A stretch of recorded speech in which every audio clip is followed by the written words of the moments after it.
Can you imagine? This would be like, I don't know, living through a time in America where they called all of us racist because we like the First and Second Amendments. Those are pretty good ones, right? All right, so there were two big elections that took place this weekend in Europe that will help determine the direction of the continent, and that brings us to Gerald Knows Geopolitics.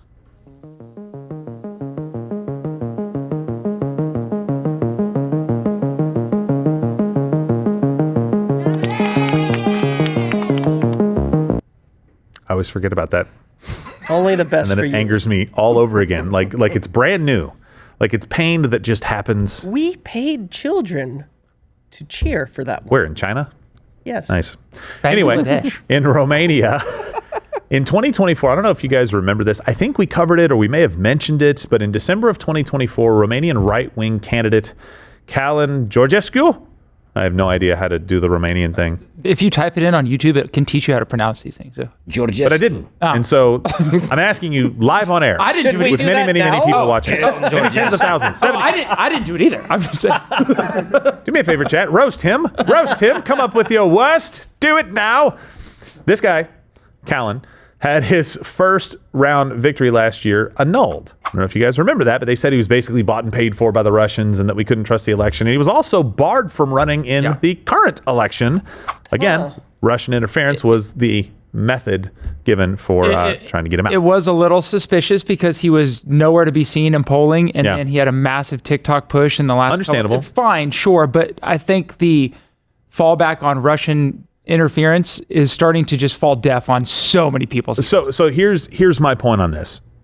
That's somewhat passable, right? Sure. Fine. You can make that case, but then on Sunday, the pro-EU candidate, Nicursor Dan being his last name, which is weird, I understand it, but stay with me, defeated the right-wing candidate, George Simion.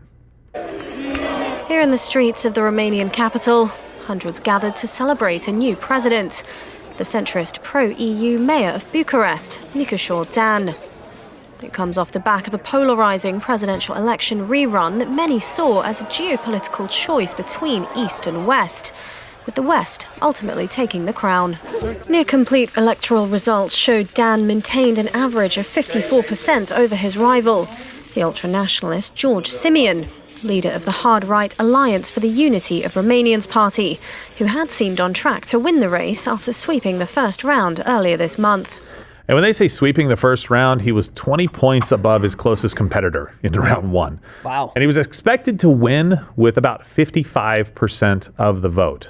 Up until a couple days before the election. Yes, apparently a very late surge. Now, I understand polling is what it is, unless you have Rasmussen over there, which I'm not sure that they have the polling over there. You can't really trust polling, I get it. But with somebody who'd performed already that well, the kind of public perception in Romania was that this guy was going to be the guy. But he did something after all of this came out. Now, for a while, he fought. Right, when the news was starting to come out, he declared victory at one point. Right, so he's doing what politicians do, but he did something that I don't know that I could do right now in Romania, and he said that they shouldn't go directly towards election interference or any malfeasance. Here, listen to him say it. Hello, dear friends. We have finished in counting all the ballots. We lost the second round of the elections here. I had over 5 million votes. My counter candidate won with an extra 1 million votes.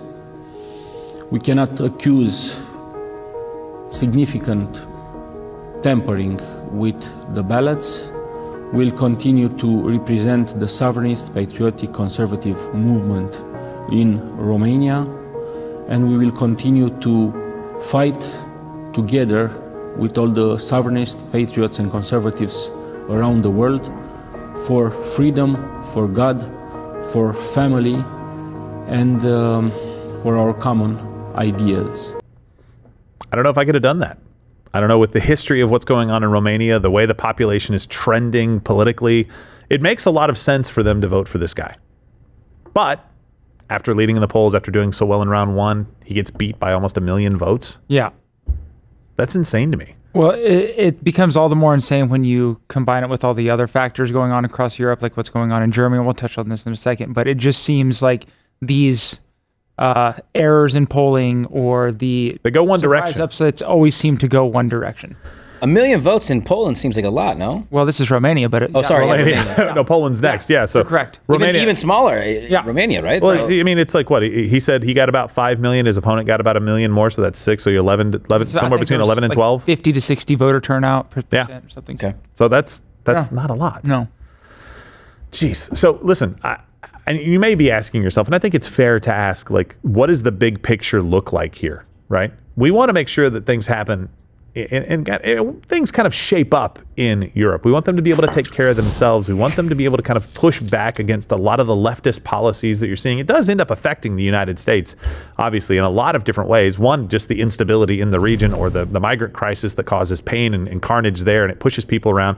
I want to make sure that you understand that there seems to be two factions right now. You were talking about this, like East versus West, right? And they were saying essentially, like Romania, they were saying that like the East, so Russia is influencing Romania, right. and you've got this party kind of pulling towards the EU, right? And saying that we want to be more in line with what's going on in the EU. In line with stuff like this, the media basically is claiming that this is a victory for the EU, the same EU that is led by Ursula von der Leyen, who posted this video and caption over the weekend.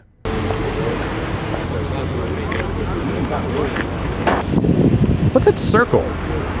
I think that represents the ring of hell that's reserved for them. Is that?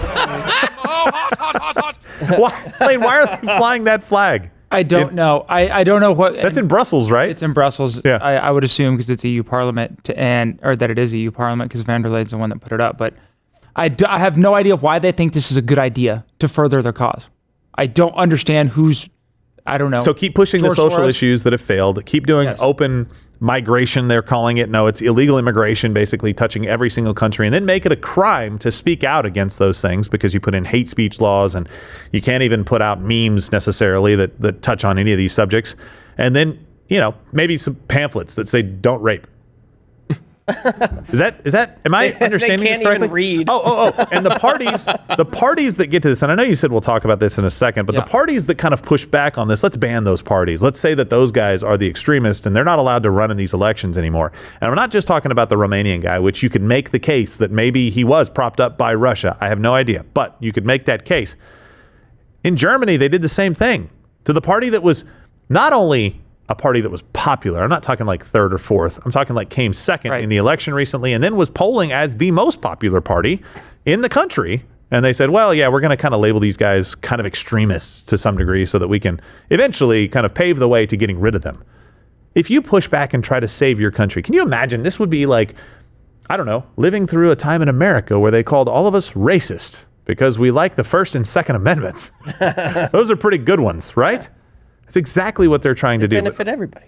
Ursula von der Leyen, in her caption, she said, be proud of whom you love, proud of who you are, proud of who you are becoming, especially if you're transitioning, I guess, because your journey is your power. Always remember, Europe is your ally. I am your ally this week and every week. Be proud, always.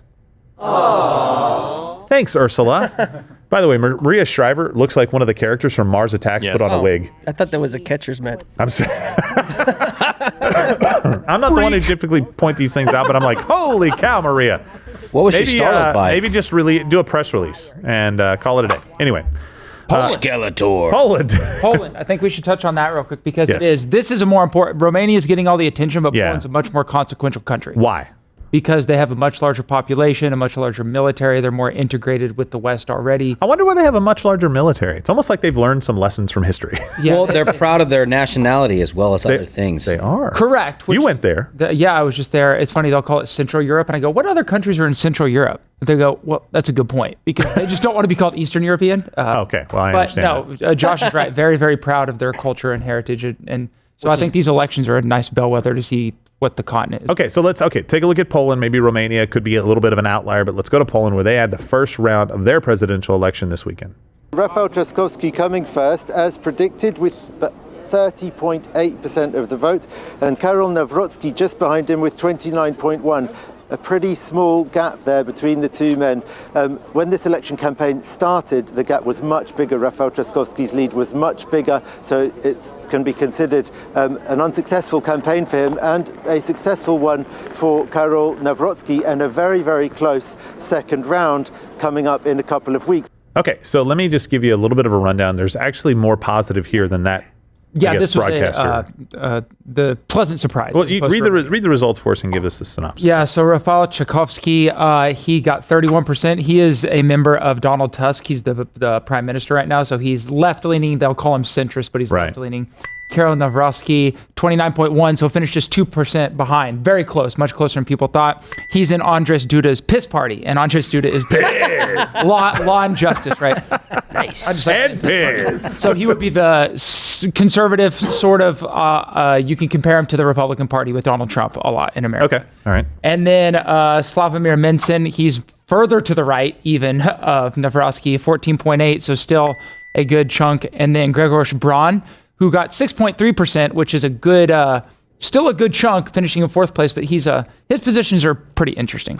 Okay, so really quickly, do you think that they can consolidate power, basically? So, right, since none of the candidates got 50%, they'll have to go to a runoff round 2, and I believe that's June 1st. And so right now, the candidates that are against the lead vote getter in tally have more votes. So the right-wing parties have more votes. So if Nawrocki can consolidate those votes, then he can get a surprise victory for the piss party and kind of allow the conservatives in Poland to maintain their hold over that head of state branch in the government. And so, listen, just so you know, we're going to get to the Epstein stuff here in a second, but this just brings a smile to my face when we can talk about the piss party again.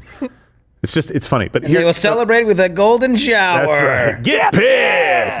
There we go. I talked right over it. I'm so sorry.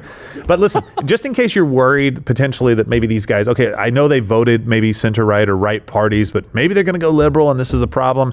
You've got 6.3% of the voting population there that voted for this.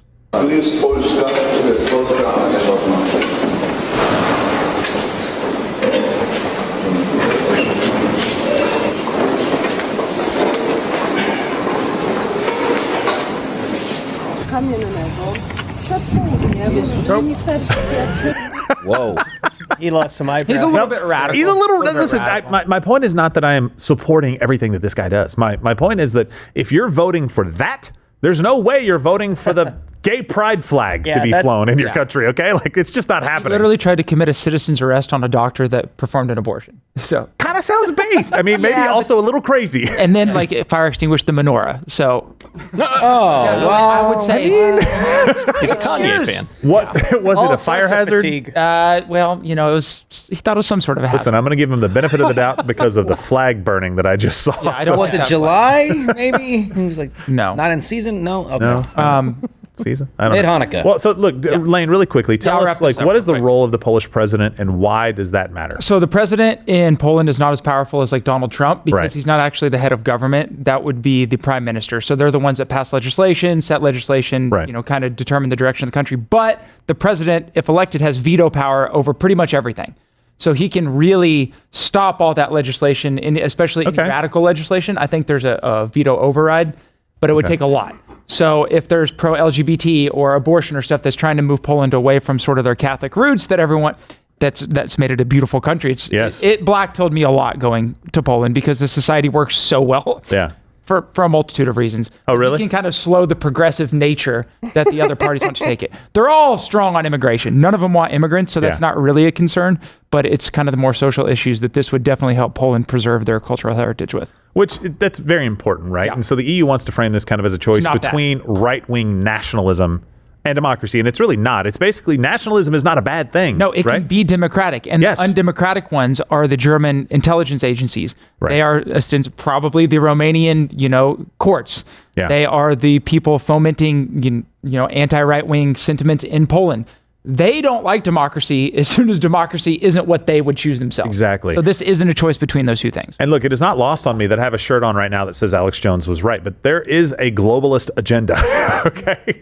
There is, and this playbook is very common around the world. So it's very helpful for us to look into these countries, not only to see how they're doing and how that's going to affect the United States, but what we can potentially expect to see coming down the pike. We did that with Brazil when we looked into the court systems.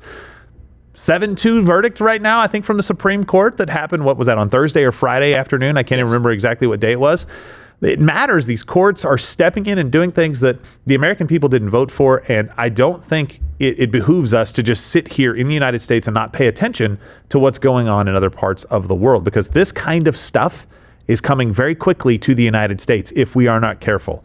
And you can lose your democracy or your republic very, very quickly. And it's also in our interest to keep like-minded countries as allies. Absolutely. You don't want to continue to insulate yourself. And how do we keep an allied partnership with these countries if they don't even treat their citizens with any sort of respect? It's something that's going to be very difficult to do. Yeah. And I hope, the correct decisions are made to allow the people's voices to be heard in these countries. Absolutely. So I do too. Look, we stand with you, people of Europe, but not with the gay flag with the circle. And the hot Somebody Polish tell me chicks. what the circle means, please, because I don't really I know. think that's for the gash.